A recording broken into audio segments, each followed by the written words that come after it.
মারহাবা। এই যে রোকাব সৌদি আরবে তৈরি হয়েছে, ইতালি থেকে আসছে। এখানে দীর্ঘ 2 মাস লাগছে। এই যে এখানে 120 পিসের উপরে আছে। প্রত্যেক পিস 2 মিটার বাই 2.5 মিটার। পুরা কমপ্লিট।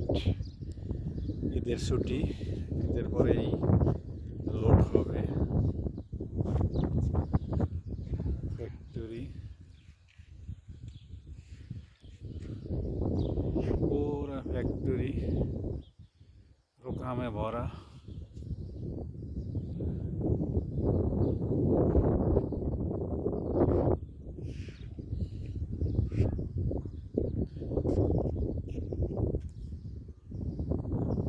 অনেক বড় ডিজাইন।